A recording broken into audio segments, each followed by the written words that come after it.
এই ছেলেরা এদিকে দেখো ভাই, ওদিকে দেখিও না। মা ফাতেমা দোনো লাডলা দুলারাকে একটু কাছে ডাকলেন বাবা, আর বুকখানে ভরে নিয়া একবার কপালে চুমা খাচ্ছে, একবার গালে চুমা খাচ্ছে, একবার বাবা গো মুখে চুমা খাচ্ছে। আর ফাতেমার চোখ দিয়ে যেন ঝর ঝর করে পানি ঝরে যাচ্ছে। দোনো ছেলে বলেছিলেন মা গো, ও গো জননী মা, তুমি আমাদের চুমা খাচ্ছ মা, কিন্তু কেন তোমার চোখ দিয়ে পানি ঝরেছে গো মা? মা ফাতেমা বলছেন বেটা রে, মনে হয় আমি আর জগতে থাকবো না বেটা, মনে হয় আমার ইন্তিকাল হয়ে যাবে। দোনো ছেলে মার হাতখানা ধরে ফেলেছেন। মা, মা গো, তুমি ছাড়া আমাদের কেউ নাই মা, যদি তুমি আমাদের ছেড়ে চলে যাও মা, আমাদের সারাটা জীবন অন্ধকার হয়ে যাবে। কে আমাদের বুকখানে জড়িয়ে ধরবে মা? হায়রে নবী নন্দিনী ফাতেমা, দোনো বেটাকে বুকখানে ভরে দেয়া গালে মুখে চুমা খাচ্ছে না বাবা, আর যেন ভিতরে নিয়ে চলে গেছে। গালে মুখে চুমা খাচ্ছেন ফাতেমা, আর সুন্দর করে দোনো ছেলেকে গোসল বানিয়ে দিচ্ছেন, মাথায় জল ঢালছেন, আর ফাতেমার চোখ দিয়ে যেন পানি ঝরছে। দোনো ছেলে বলছেন মা গো, আজকে তুমি আমাদের গোসল বানিয়ে দিচ্ছ মা, কিন্তু কেন তোমার চোখ দিয়ে পানি মা? বাবা গো, যার বাবা মা জগতে বেঁচে নাই, এই ঘটনা শুনে দিলখানা কাঁদবে রে বাবা। বেরাদার বন্ধুগণ, ইমাম হাসান হোসেন বলছেন মা, আজকে তুমি গোসল বানিয়ে দিচ্ছ, কিন্তু কেন কাঁদছো? ফাতেমা কাঁদতে কাঁদতে বলছেন বেটা, আজকে তোমাদের গোসল বানিয়ে দিচ্ছি বেটা, মনে হয় আর কোনোদিন তোমাদের গোসল দিতে পাবো না, আজকে গোসল বানিয়ে দিচ্ছি। দোনো ছেলেকে গোসল বানায়া সুন্দর করে বাবা গো চোখে সুরমা দিয়েছে, আর দোনো ছেলেকে বাবা গো পার্শ্বে বসিয়ে ফাতেমা দুই নয়নে দোনো ছেলের চেহারা দেখছে। ওইদিকে স্বামী শেরে খোদা আলী চলে আসিল। ফাতেমা বলছেন স্বামী গো, ও গো আমার মাথার তাজ, আপনাকে একটা কথা বলবো। বলছেন ফাতেমা, ও বিবি ফাতেমা, আচ্ছা বলো তুমি আমাকে কি বলতে চাইছো বলো? ফাতেমা বলছেন আব্বা গো, স্বামী গো, আপনাকে একটা কথা বলবো, আমার আব্বা জান দুনিয়াতে বেঁচে নাই, আমার আব্বা দুনিয়া থেকে চলে গেছে স্বামী গো, তবে জানি না হয়তো আপনার সঙ্গে এতদিন আমি ঘর সংসার করলাম, যদি কোনোদিন ভুল হয়ে থাকে আমাকে বিবি বলে ক্ষমা করে দিও। স্বামীর কাছে ক্ষমা চাইছে কে? নবী নন্দিনী ফাতেমা, যার হাতে হবে জান্নাতি নারীদের সর্দারিনী জান্নাতি চাবি, কিন্তু ওই ফাতেমা ও স্বামীর কাছে ক্ষমা চাইছে রে বাবা। শেরে খোদা আলী বলছেন ফাতেমা, তুমি কি অন্যায় করেছো? তুমি আমাকে জান থেকে বেশি ভালোবেসেছো, তুমি আমার কাছে ক্ষমা চেও না, বরং আমি তোমার কাছে ক্ষমা চেয়ে নিচ্ছি। ফাতেমা বলছেন স্বামী গো, ও গো আমার মাথার তাজ, এই যে আমার দোনো লাডলা দুলারার হাতখানা আমি আপনার হাতে সঁপে দিলাম। স্বামী গো, আমার দোনো লাডলাকে কোনোদিন কষ্ট দিয়েন না, কোনোদিন দুঃখ দিয়েন না। ফাতেমা দোনো ছেলের হাতখানা ধরে স্বামীর হাতে দিচ্ছেন আর বলছেন, স্বামী গো, এই যে আমার দোনো বেটার আমি আপনার হাতে সঁপে দিলাম। এই ছেলের বাবাও আপনি, মাও আপনি, কোনোদিন দুঃখ দিয়েন না। কারণ আমি যার বাপ মা জগতে নাই, তার দুনিয়াতে কিছুই নাই। পৃথিবীতে সব খুঁজে পাবেন গো, কিন্তু মার মতো একটা মা খুঁজে পাবেন না। স্বামী গো, এই যে আমার দোনো লাডলা দুলারা আজকে আপনার কাছে থাকবে, কোনোদিন দুঃখ দিয়েন না। এই কথা বলতে নাই শেরে খোদালি বলছেন, ফাতেমা, ওরে বিবি ফাতেমা, তুমি মরণের কথা বলিও না। কারণ তুমি যদি চলে যাও তবে আমার সারাটা জীবন অন্ধকার হয়ে যাবে। বাবা গো, বিবিরা হচ্ছে সুখে দুঃখের সাথী, সমস্ত কথা বিবিদেরকে বলা হয়। তবে ফাতেমাকে বলছেন, বিবিরে তুমি মরণের কথা বলিও না। ফাতেমা বলছেন, স্বামী গো, ও গো আমার, কথা বলছি রে, এদিকে থামো, বাচ্চাগুলোকে থামাও তো। আর এখানে ভাইকে বল, ওই ভাই আপনারা এই যে যারা বসে আছেন ওই যে ওখানে, একটু আপনারা এখানে আসেন না ভাই। ও ভাই, একটু এই ফাঁকা জায়গাটায় আসেন। যদি শোনার ইচ্ছা থাকে ভাই, শাহিদে কারবালার জীবনী হচ্ছে ভাই, এখানে চলে আসেন, ফাঁকাতে আসেন। ওখানে আপনারা থাকিয়েন না, কারণ স্টেজ আপনাদের জন্যই তো আমার মা বহিনের এত সুন্দর পরিশ্রম করে প্যান্ডেল সাজিয়েছে। কেন বাইরে বসে আছে? একটু ঠান্ডা মাথায় বসুন, জীবনী শুনুন। এরকম জীবনী পাবেন না ভাই।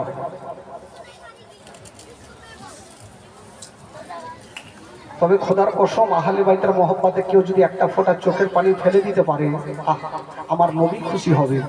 আর নবী যদি খুশি হয়, আমার আল্লাহ খুশি হবে। আর আল্লাহ যদি খুশি হয়, তবে জান্নাত গ্যারেন্টি। জোরে বলুন সুবহানাল্লাহ, সুবহানাল্লাহ। তবে আপনারা নবীকে খুশি করার জন্য আহলে বাইতের জীবনী শুনছেন ভাই, মন থেকে প্রাণ থেকে শুনুন। ফাতেমা তো জাহারা দোনো বেটাকে বাবা গো বুকখানে একবার সান্ত্বনা দিয়ে চেপে ধরেছেন বাবা। কিন্তু শেরে খোদালি বলছেন, বিবি ফাতেমা, তুমি মরণের কথা বলিও না, আমার দিলখানা কান্দে। কিন্তু কথাই বলে, কাউরি বিবি যদি অসুস্থ থাকে তবে স্বামীর মনটা ভালো করবে না, আর কাউরি স্বামী অসুস্থ থাকে তবে বিবির মনটা ভালো করবে না। ওই শেরে খোদালি বলছেন, ফাতেমা, ও বিবি ফাতেমা, তুমি আজকে মরণের কথা বলিও না, আমার দিল খানা কান্দে। স্বামী স্ত্রীতে কথা চলছে, আর ইমাম হাসান হোসেন মায়ের দিকে দেখছে, মার দিকে দেখছেন, মার চোখ দিয়ে পানি। দোনো ছেলে মার চোখের পানি ছোট ছোট হাতে মুছে দিচ্ছেন। মা গো, আজকের দিনে তুমি কেন কাঁদছো মা? দেখুন বাচ্চা বাচ্চা ছেলেরা যখন মাকে হারাচ্ছে, তাদের মনটা কত কেঁদেছিল রে বাবা।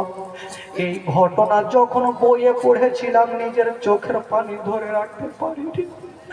আজকে আপনাদের সামনে সেই ঘটনা তুলে ধরেছি বাবা। ফাতেমা তো যারা বলছে, ওরে লাডলা দুলারা, তোমরা কান্দিও না রে বেটা, এই যে আমি তোমার আব্বা জানের কাছে তোমাদের রেখে যাচ্ছি রে বেটা। দোনো ছেলে বলছেন, মা গো, তুমি আমাদেরকে ছেড়ে যেও না মা, আমাদের সারাটা জীবন অন্ধকার হয়ে যাবে। হায় রে মা ফাতেমা, শেষের সময় ধনা দাদাকে টেনে যেন বুকখানে পরে নিয়েছেন বাবা, আর গালে মুখে চুমা খাচ্ছে। ইমাম হোসেন বলছেন, মা তুমি আজকে মরণের কথা বলিও না মা গো। যার মা নেই বলুন ওই বাচ্চার অবস্থা কি হবে মা। মা সেরে খোদা আলী দেখছেন দোনো বেটা যদি এইখানে থাকে তবে আরো কানবে। বাবা ওই দোনো ছেলেকে নিয়ে গেল আর একটা সুন্দর ঘরে রেখে চলে আসলেন। আসার পর দেখছেন ফাতেমা একটু লম্বা হয়ে শুয়ে গেছেন, চোখটা বন্ধ করতে যাবেন বাবা। ফাতেমার দিলখানা কাঁদছে, আল্লাহ আমার তো ইন্তিকাল হয়ে যাবে, আমার দোনো লাডলা দুলার আর কি হবে। তবে সেটার জন্য কান্দে না, ফাতেমারও কান্দে। আল্লাহ গো কোন এমন দিন আসবে আমার বড় বেটাকে বিষ পান করাবে, আমার বেটা কত কষ্ট করবে, আমার হোসেন কারবালাতে যুদ্ধ করবে, যখন শহীদ হবে আমার বেটা কত কষ্ট করবে। আল্লাহ গো আল্লাহ সেই দিন আমার বেটাকে সবুর করার তৌফিক দান করিও আল্লাহ। ফাতেমা চোখটাকে বন্ধ করে দিচ্ছেন বাবা। তবে সেরে খোদা আলীকে বলছেন স্বামী গো আমার মাথার তাজ, স্বামী গো আমার দোনো বেটাকে রাখলাম, দোনো বেটি জাইনাব উম্মে কুলসুমকে রাখলাম, আমার বেটিদেরকে কষ্ট দিয়েন না, আমার বেটাদেরকে কষ্ট দিয়েন না। তবে মা যার ইন্তিকাল করে গেছে সব থেকে বেটিদের মনে কষ্ট হয়, দুঃখ হয়। বলছেন স্বামী গো আমার জাইনাবকে কষ্ট দিয়েন না, আমার উম্মে কুলসুমকে কষ্ট দিয়েন না। কথা চলছে, জাইনাব আর উম্মে কুলসুম দৌড় দিয়ে চলে আসিল। মা গো মা তোমার কি হয়েছে মা?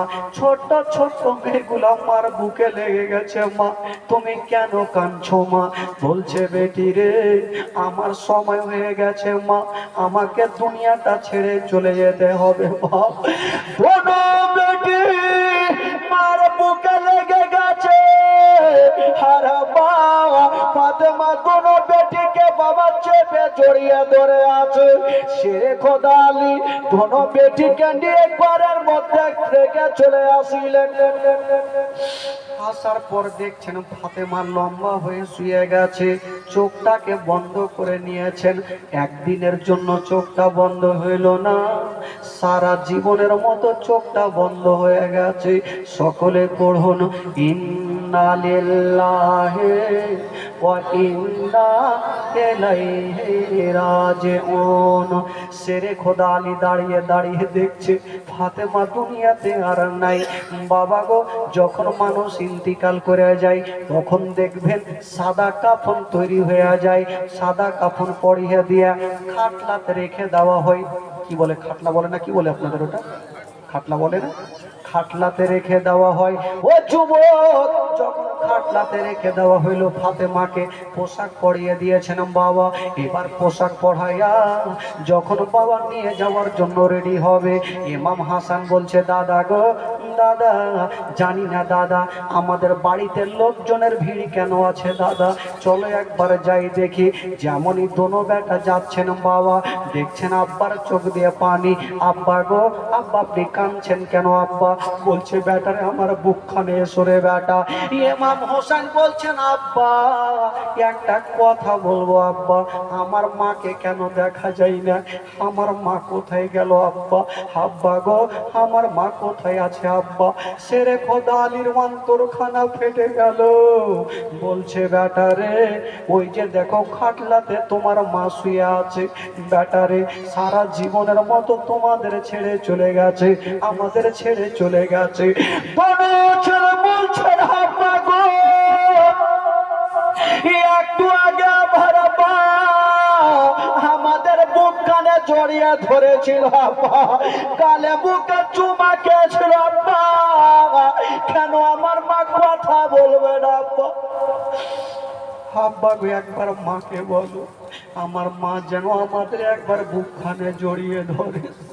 শেরে খোদা আলী বলছে বেটারে মানুষের যখন টাইম হয়ে যায় তখন তাকে দুনিয়াটা ছেড়ে চলে যেতে হয় বেটা।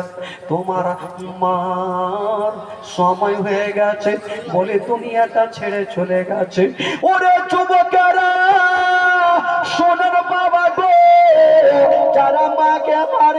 বলছেন ঘটনা শুনে ইমানটা তাজা হয়ে যাবে। দোনো ছেলে বলছেন আব্বা গো আমার মা কেন আমাদের সঙ্গে কথা বলবে না? আব্বা একটু মাকে বলেন আব্বা একবার আমাদের বুকখানে নিবে, একটু আমাদের আদর করবে, গালে মুখে একটু চুমা দিতে বলে। শেরে খোদা আলী বলছেন বেটা রে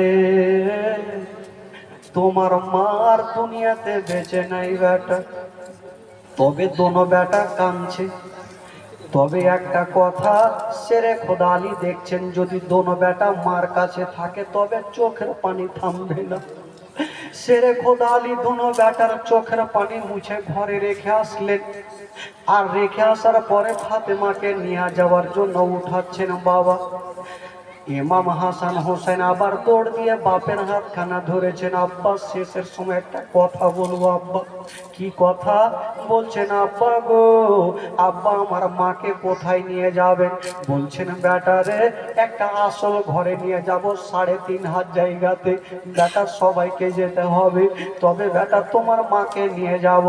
দোনো ছেলে বলছেন আব্বা গো আমার মাকে যেই ঘরে রেখে আসবেন আব্বা আমরাও মার সাথে যাব আব্বা, আমরা মাকে ছাড়া থাকতে পারবো না।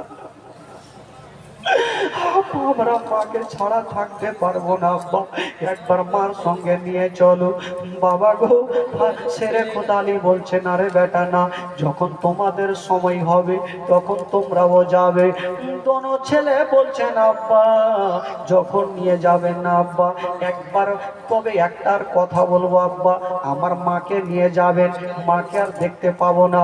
তবে আব্বা গো শেষের সময় খাটলা খানা একবার মাটিতে নামিয়ে দেন আব্বা, নিচে নামিয়ে দেন, একবার বাঁধন খানা খুলে দেন। শেষবারের মতো আমরা দোনো ভাই মার চেহারা খানা দেখে নিব। দোনো ছেলে মার চেহারা খানা দেখে নিব আব্বার আমরা দেখতে চাইবো। শেরে খোদা আলী বলছে ওরে কে আছো গো একবার খাটলা খানা নামিয়ে দাও। দোনো বেটা কাঁদছে আর মুখে একটা ছন্দ বের হচ্ছে। সাদা কাফন পড়াইয়া হাতর গোলাপ ছিটাইয়া খাধা করে নিয়ে